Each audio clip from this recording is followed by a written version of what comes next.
हजारीबाग में सपने बेचने का कारोबार 50 करोड़ का। नमस्कार। खबर मंत्र के इस अंक में आपका स्वागत है। मैं हूं अभय सिंह।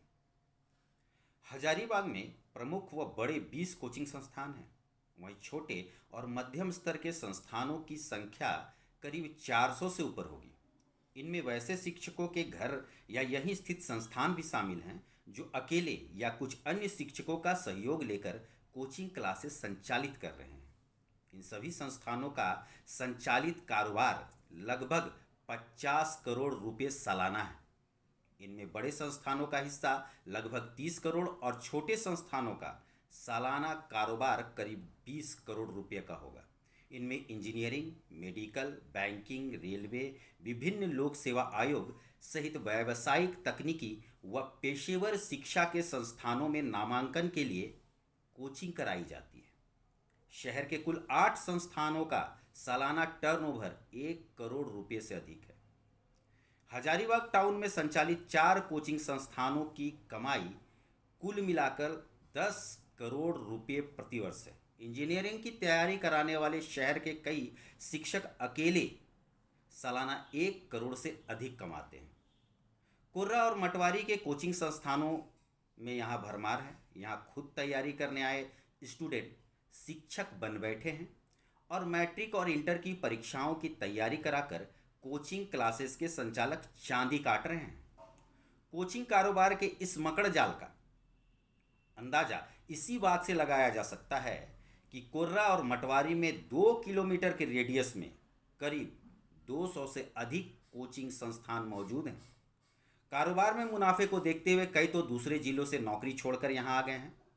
कॉलेज के एक प्रोफेसर ने कहा कि कॉलेज में पढ़ाई के गिरते स्तर की वजह से भारी संख्या में छात्र कोचिंग के इस मकड़ जाल में फंस जाते हैं। हालत यह है कि भूगोल जैसे विषयों के प्रैक्टिकल की भी कोचिंग यहाँ शुरू कर दी गई है।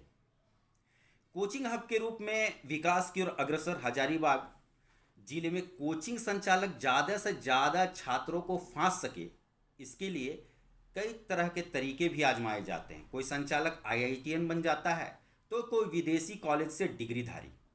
जिले के हर चौक चौराहे में इस तरह के बोर्ड आप देख सकते हैं। लगभग सभी संस्थान अपने सफल विद्यार्थियों की संख्या बढ़ा चढ़ा कर बताते हैं। नाम पता कम ही लोगों को बताया जाता है, लेकिन आंकड़ों में सफल विद्यार्थी कई होते हैं। बैंकिंग व जेपीएससी की तैयारी कराने वाले संस्थानों में इन दिनों कार्यक्रमों में बैंकिंग व जेपीएससी के पूर्व व वर्तमान अधिकारियों की शिरकत भी कराई जाती है ताकि उस संस्थान की प्रतिष्ठा बढ़ सके। छात्रों को लुभाने के लिए बाकायदा एजेंट की भी नियुक्ति की जाती है। कोचिंग क्लासेस के अलावा हिडन कोचिंग परंपरा भी तेजी से पनप रहा है। विश्वविद्यालयों के सेवानिवृत्त शिक्षक व कुछ वर्तमान में विश्वविद्यालयों से जुड़े शिक्षक अपने घरों में छात्रों को कोचिंग देते हैं। छात्रों पर चढ़े कोचिंग के भूत का परिणाम ही है कि हजारीबाग में कई जाने माने शिक्षक जो 1 घंटे के अंदर 200 छात्रों को पढ़ा देते हैं। कई जगहों पर माइक का इस्तेमाल होता है। इन संस्थानों में कोई सुविधा नहीं है। बावजूद इसके इन संस्थानों में नामांकन के लिए छात्रों में होड़ लगी रहती है। बाहर से आए कई संचालकों ने कोचिंग की कमाई से जमीन, घर, कोचिंग के लिए बड़ी बिल्डिंग खड़ी कर ली है। कई कोचिंग संचालक अपने पैसे को भूमाफियाओं के माध्यम से जमीन में पैसा लगा रहे हैं। एक दो पर तो जालसाजी और ठगी के आरोप भी हैं। अब ऐसे लोग बच्चों को क्या पढ़ाएंगे ये तो भविष्य ही बताएगा। ये आप लोग समझ ही सकते हैं।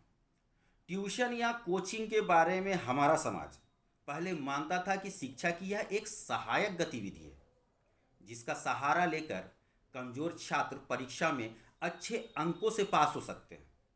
मगर देश में जब से मेडिकल और इंजीनियरिंग कॉलेजों का बोलबाला बढ़ा है और इन संस्थानों से निकले कुछ डॉक्टर, इंजीनियर लाखों करोड़ों कमाते दिखने लगे हैं, तब से हर कोई अपने बच्चे को इसी कतार में खड़ा करने की तैयारी में जुट गया है। प्रतियोगी परीक्षाओं की तैयारी के लिए कोचिंग संस्थानों की बढ़ती भूमिका समाज के लिए चिंता का विषय है और ये विषय होना भी चाहिए। पर देश में ऐसा माहौल बना दिया गया है कि आर्थिक शोषण के बावजूद कोई भी इसकी जरूरत से इनकार नहीं कर पा रहा है। हालांकि अभिभावकों को इसका अंदाजा है कि कोचिंग में लाखों रुपए खर्च करने के बावजूद छात्रों की जीवन में सफलता की कोई गारंटी नहीं होती, पर वे कथित तौर पर कोई जोखिम लेना नहीं चाहते हैं। इसके अलावा दूसरों की देखा देखी या कोचिंग संस्थानों के प्रलोभन में फंसकर भी वे अपनी जमा पूंजी का बड़ा हिस्सा गंवा देते हैं और उसके बदले में उन्हें कुछ हासिल नहीं होता। ज़रूरत है इस बात पर ध्यान देने की। बाकी बच्चे आपके हैं, पैसा भी आपका है, आपको इसे कैसे इन्वेस्ट करना है यह आपके ऊपर निर्भर करता है। आज के लिए इतना ही। अगर आपको मेरी वीडियो अच्छी लगती है तो इसे लाइक कीजिए, शेयर कीजिए, सब्सक्राइब कीजिए और अंत में इतना ही कहूँगा कि मस्त रहिए, तंदुरुस्त रहिए। धन्यवाद।